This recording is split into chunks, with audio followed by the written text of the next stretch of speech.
Last week's floods in Ethekwini and other parts of Kwazulu-Natal have emphasized just how devastating adverse weather events can be. I'm joined now by the director at the Global Change Institute at Wits University, Professor Francois Engelbrecht. Professor, were last week's floods plain and simple because of global warming and climate change?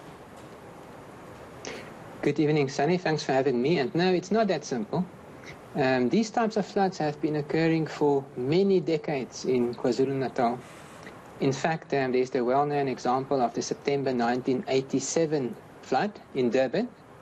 It's estimated that about 350 people died in that event. Some estimates say it was 500 people back in 1987. And then, of course, back in April 2019, we've had a very, very similar event, almost exactly the same weather system, and about 80 people died in the mudslides in the Durban region and elsewhere in KwaZulu-Natal back in April 2019. So we cannot invoke climate change as the pure single and only cause of what happened in KwaZulu-Natal last week. It is, however, true that across the world, storm systems are systematically becoming more intense because of global warming. That is also true for South Africa. If we look at the statistics of the last 50 years, there is very clear evidence of a systematic increase in the number of intense events, intense rainfall events, and also when an intense storm system occurs, it tends to cause 10 to 20% more rainfall than in the past. So climate change did play a role, but we've had this vulnerability to these big cut-off low-pressure systems causing these widespread floods for as long as we've been living as human beings in Southern Africa. So they've always occurred, but of course we had, as you mentioned, 2019 particularly devastating, but there were also floods in the same region in 2017. So it seems, as you say, they're getting perhaps more frequent. Why is Durban in particular vulnerable to flood events? Well, I think the April 2019 floods should have been a very, very strong warning signal for us about how vulnerable we are to these types of rainfall events in KwaZulu-Natal. The province is so vulnerable for climatological reasons and, of course, for geographical reasons and also socioeconomic reasons. Firstly, if you just look at climate, this is a part of South Africa that is absolutely vulnerable to the occurrence of these big cut-off low-pressure systems. These are the weather systems that cause 9 out of 10 flood events in South Africa.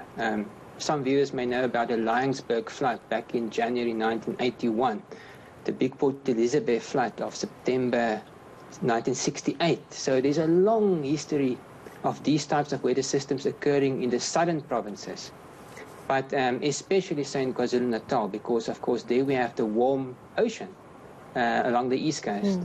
And those warm waters bring a lot of moisture, make a lot of moisture available to storm systems. So KwaZulu-Natal has always been our most flood-prone province. But then what is also really important is where our people live, where our communities live in KwaZulu-Natal. We saw in April 2019, too many people are living below the flood line. Too many people are living in informal housing along the steep hill slopes that are prone to mudslides.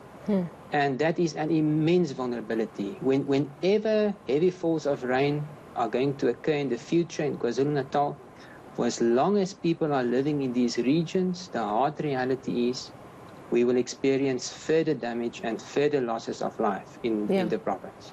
And there's much talk of building back better, being flood resistant, taking on lessons of what happened with Hurricane Katrina in New Orleans in 2005. Could you just map the future scenarios for us of an area like Durban? I mean, we've seen some devastating floods, 2017, 2019, 2022. Where are we going? Are we going to see more and more floods, more and more frequently, more and more severe? What does your map look like of the future for that area? Yes, climate change models, and specifically the assessment made by the Intergovernmental Panel on Climate Change back in August last year, is very clear that for as long as global warming continues, we can expect only further increases in the number of these devastating heavy rainfall events, especially over the eastern parts of South Africa. So the science is clear. This is a very, very clear risk that is only going to become bigger as we move into the next decade and the next 20 years. So what do we have to do? There are two things. It's about climate change adaptation. That's the long-term solution. So it is about improving our housing, making our housing more storm-proof. People living in informal settlements are so vulnerable to the damaging winds. We've had about 30 people dying in Kwazulu-Natal the last summer because of lightning, mostly in informal housing. And of course, then the mudslides and the flash floods.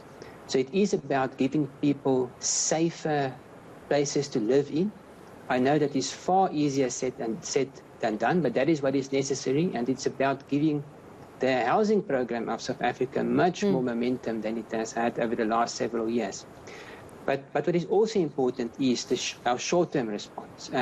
For as long as we have communities living in these flood-prone regions and along the hill slopes where mudslides occur, for as long as that vulnerability exists, we have to become much, much better in South Africa in terms of evacuating people ahead of a flood event.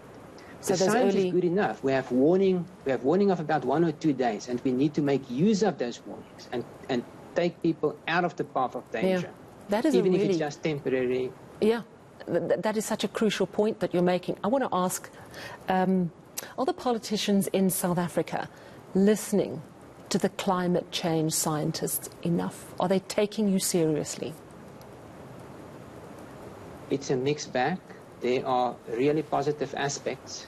So specifically, the Climate Change Directorate in the Department of Forestry and Fisheries and the Environment has a really excellent climate change adaptation strategy set up by that department over the last several years through a direct interaction with South Africa's climate change scientists.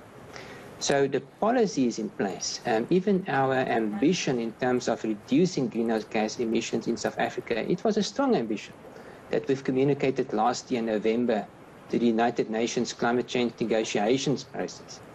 The problem is implementation of these policies. I think people can ask very rightly so, and it should be asked after the very clear warning we've had in April 2019 of how vulnerable we are. What has local government done? What has provincial and national government done to reduce this vulnerability in KwaZulu-Natal? And that's a very fair question to ask, and I'm also listening to hear the answers. Well, let's hope we can get some answers on this program. Thank you very much for chatting to us this evening. That is the director at the Global Change Institute at Wits University, Professor Francois Engelbrecht.